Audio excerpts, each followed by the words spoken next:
प्रिय दर्शकों, अक्षय तृतीया वैशाख शुक्ल पक्ष में पड़ती है। अक्षय का अर्थ होता है न क्षयः अक्षयः, अर्थात जिसका कभी नाश नहीं होता, जो कभी नष्ट नहीं होती, समाप्त नहीं होती, उसे अक्षय तृतीया कहते हैं। इसका तात्पर्य है कि इस तिथि को किया जाने वाला कोई भी शुभ कार्य कभी भी नष्ट नहीं होता, अर्थात उसका शुभ फल, उसका लाभ सदा सर्वदा प्राप्त होता रहता है। आइए हम सभी जानते हैं आज अक्षय तृतीया के बारे में कुछ महत्वपूर्ण जानकारी। पद्म पुराण के अनुसार अक्षय तृतीया वाले दिन दोपहर का जो समय है वो अत्यंत शुभ माना जाता है। अक्षय तृतीया के विषय में कुछ रोचक जानकारियां इस प्रकार हैं। इस अक्षय तृतीया के दिन ही महाभारत का जो युद्ध था उसका अंत हुआ था, अर्थात उसका समापन हुआ था। इसी अक्षय तृतीया को द्वापर युग का भी समापन माना जाता है, अर्थात द्वापर युग का भी इस अक्षय तृतीया वाले दिन ही समापन हुआ था।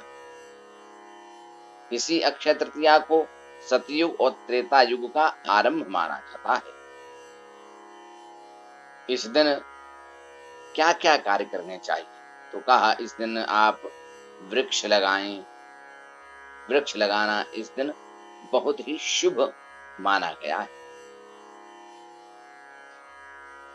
इस अक्षय तृतीया वाले दिन भगवान नर नारायण का जन्मोत्सव होता है, भगवान हयग्रीव का जन्मोत्सव होता है, ब्रह्मा जी के पुत्र अक्षय का भी जन्मोत्सव होता है, भगवान परशुराम जी का भी जन्मोत्सव इस अक्षय तृतीया को ही मनाया जाता है।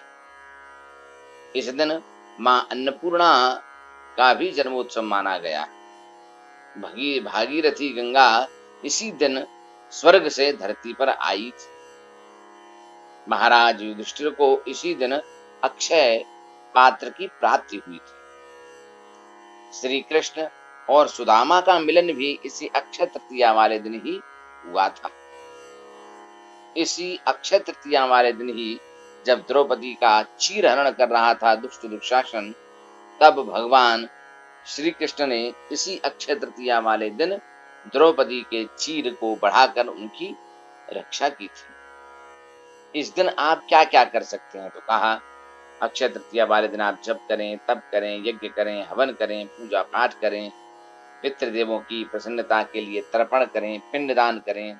इस दिन आप किसी भी चीज की स्थापना कर सकते हैं, आप इस दिन उद्घाटन कर सकते हैं। इस दिन विवाह के लिए सर्वोत्तम दिन माना जाता है। गृह प्रवेश करें, व्यापार उद्योग लगाएं। आपका उद्योग पुराना पड़ा हुआ है तो आप इस दिन अपने व्यापार को नया करके प्रारंभ कर सकते हैं।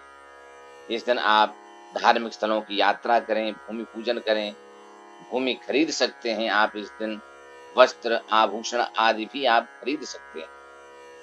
इस दिन जिस कन्या का विवाह नहीं हो रहा है उन्हें अक्षय तृतीया का व्रत अवश्य करना चाहिए, अथवा जिनके कोई संतान नहीं है ऐसी माताओं बहनों को भी इस अक्षय तृतीया का व्रत अवश्य करना चाहिए।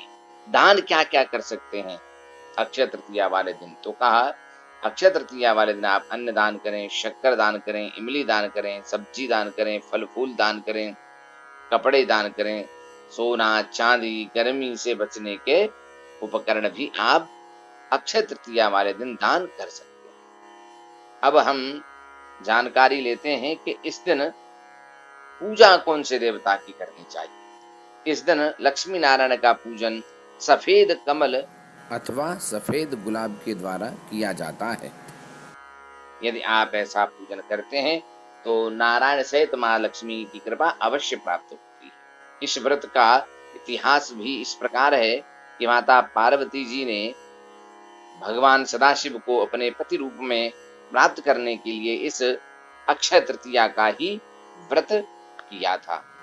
इसी व्रत के प्रभाव से इंद्र की पत्नी इंद्राणी ने अपने पुत्र जयंत को प्राप्त किया था। इसी दिन बद्रीनाथ के कपाट भी खोले जाते हैं। इस अक्षय तृतीया वाले दिन ही केवल और केवल वृंदावन में श्री बांके बिहारी जी के चरणों के दर्शन प्राप्त होते हैं, अन्यथा संपूर्ण वर्ष उनके चरणों के दर्शन प्राप्त नहीं। इसी दिन महर्षि वेदव्यास जी ने एवं गणेश जी ने महाभारत लिखने का प्रारंभ किया था। ये तो है आज के दिन की विशेषताएं। इस बार मातंग योग प्राप्त हो रहा है। अक्षय तृतीया वाले दिन यदि रोहिणी नक्षत्र हो तो बहुत शुभदायी माना जाता है। ऐसा भी संयोग अक्षय तृतीया वाले दिन इस वर्ष प्राप्त हो रहा है। इसके बाद आने वाले 100 वर्षों तक ऐसा पुण्यकारी समय या ऐसी शुभ अक्षय तृतीया हमको प्राप्त नहीं हो, तो हम इस अक्षय तृतीया वाले दिन यथाशक्ति यथाभक्ति जितना भी दान कर सकते हैं दान करें। जिन बहनों की शादी नहीं हुई है वे व्रत करें, अथवा जिनके संतान नहीं है वे भी व्रत करें और भगवान लक्ष्मी नारायण का पूजन करें। आप सभी की समस्त प्रकार की मनोकामनाएं अवश्य पूर्ण हों।